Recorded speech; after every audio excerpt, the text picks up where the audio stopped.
Oke, materi kali ini kita akan melakukan penentuan skema proses. Ini juga tolong dipelajari baik-baik. Nah, yang pertama saya jelaskan secara umum, skema proses pada metode X-House ini adalah suatu grafik sebetulnya. Ya, kalau kalian dulu zaman SMP atau SMA, ada suatu grafik hubungan antara sumbu X dan sumbu Y. Ya. Nah, jadi skema proses pun sama. Ini adalah grafik hubungan antara sumbu X dan sumbu Y, di mana sumbu X-nya atau yang ini adalah waktu, biasanya dalam menit, karena tidak terlalu lama. Yang Y-nya, yang vertikal adalah suhu. Ya. Jadi sumbu X-nya waktu, ini waktu. Sumbu X menyatakan waktu. Sumbu Y-nya menyatakan suhu. Nah, selain suhu dan waktu, ada juga penambahan bahan dan zat-zat yang diperlukan. Jadi nanti kalian harus tulis di sini zat dan bahan apa saja yang diperlukan dan kapan memasukkannya. Jadi kalau ditulisnya di sini, artinya ini akan dimasukkan di awal waktu. Kalau nanti misalnya kainnya ditulis di sini, berarti kainnya akan dimasukkan setelah 10 menit. Gitu. Nah, kemudian setelah tahu ada penambahan bahan dan zat yang diperlukan, kita juga di skema proses ini ada garis tegas. Garis tegas itu garis yang ini, garis putus-putus garis yang ini. Nah, garis tegas ini menyatakan seberapa panas suhu larutan pada waktu tertentu. Jadi misalnya garis di sini suhu larutannya dijaga 26 derajat Celcius atau suhu kamar selama 10 menit. Jadi ini 10 menit, batasannya adalah garis di sini dan garis putus-putus di sini. Gitu ya. Kemudian ini garis tegasnya naik, artinya ada pemanasan atau kenaikan suhu sebesar misalnya 5 derajat Celcius per menit. Jadi 5 derajat Celcius ini dari sini sampai sini. Sampai di titik, nah suhu optimumnya yang ini. Ya, nanti dibahas. Ya, sampai di titik sini, kemudian suhunya tercapai 60 derajat, plus minusnya kurang lebih setengah derajat Celcius, dijaga 60 menit dari garis putus-putus di sebelah sini sampai garis putus-putus di sebelah sini. Kemudian ketika garis tegasnya terhenti di sini, artinya di ujung terhentinya garis tegas berarti larutannya dibuang atau drain.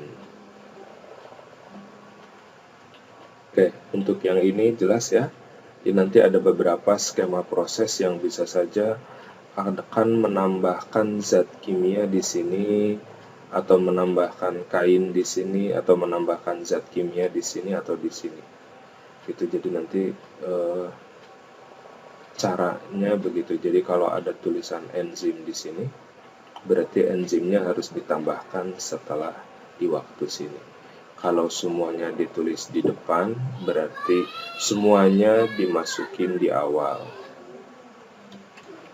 Oke, untuk yang ini saya rasa jelas ya, dan mudah untuk dimengerti. Kemudian yang kedua, penentuan suhu dan waktu optimumnya adalah berdasarkan resep. Contohnya resep penghilangan kanji yang kita bahas di materi sebelumnya.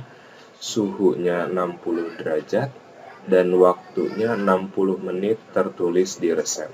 Artinya suhu 60 ini bukan suhu dari awal sampai akhir, tapi hanya suhu optimumnya di sini.